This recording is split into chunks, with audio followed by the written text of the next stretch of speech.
为什么你小时候看见某个女生露出脚踝就会心跳加速，如今却连真人都无法让你产生波澜？为什么看了一部又一部让你幸福的剧，买了一件又一件提升生活质量的好物，反而越来越无感？你可能中了一个心理陷阱，名字叫阈值升高，它像一只无声的手，把你的幸福推得越来越远，却让你浑然不觉。今晚的故事就是一场温柔又沉重的自我解剖。现在把灯调暗，开个小风扇当作背景声，一起进入今天的故事吧。你13岁那年偷偷翻开爸爸藏在衣柜里的一本杂志，心跳比做广播体操时还快，图片是糊的，颜色不鲜明，但它点燃了你对神秘世界的全部想象。从那以后，每当你看到裙子飞起，锁骨微露，就像中魔一样恍神。可到了23岁，你刷短视频能一口气划过10个穿搭热舞合集，眼睛不眨，心也不跳。你甚至开始怀疑，是不是自己哪儿出了问题？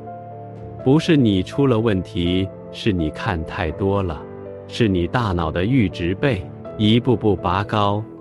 大脑的奖赏机制像电池一样，一次次被榨干，充电再榨干，最初的一丝刺激已经不足以让你启动，你需要更快的节奏，更强的刺激，更极端的画面。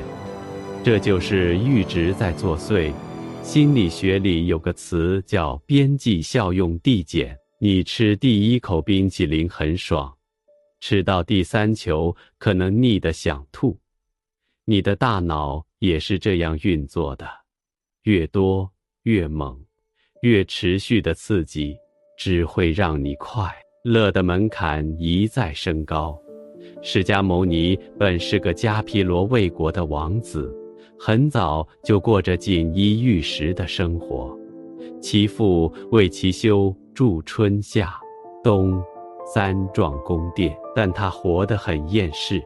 其父为其选来印度最妖艳美丽的女子来取悦他，但是美酒美女对他的边际效用已经小到忽略食欲肉欲的一切，无法使他获得更高的满足。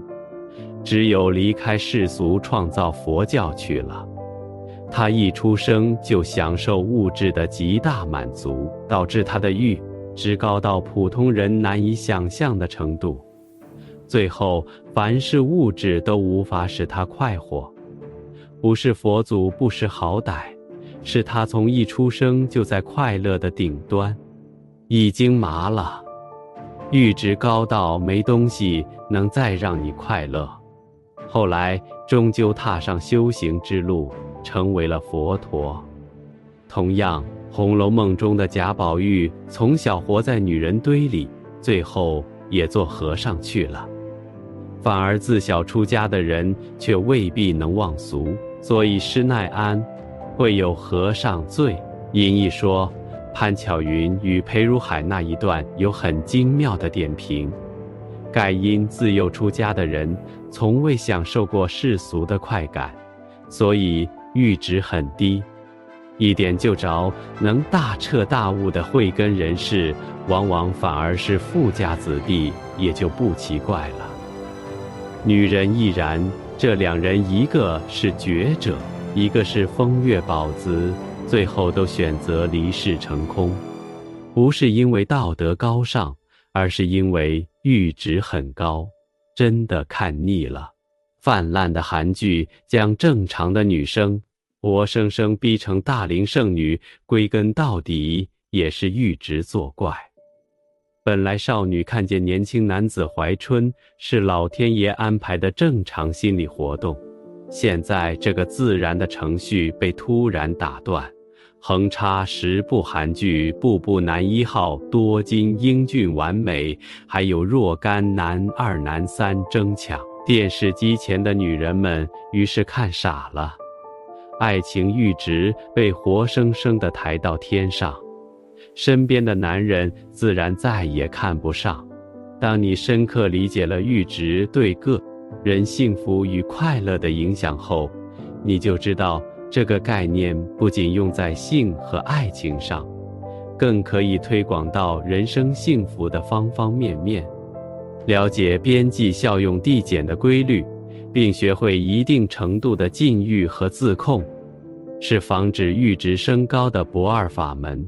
这绝对是需要在人生早期就要着力培养和锻炼的素质与意识。尤其对于男性，顺便提一下，频繁观看色情片造成的过度刺激，会抑制大脑内对性刺激做出神经反应的奖赏机制，与药物成瘾相似。这种神经抑制会促使强迫的色情成瘾行为，并对正常的性意愿和性欲造成影响。可惜，对于有些人，这些话来得有点晚了。阿弥陀佛。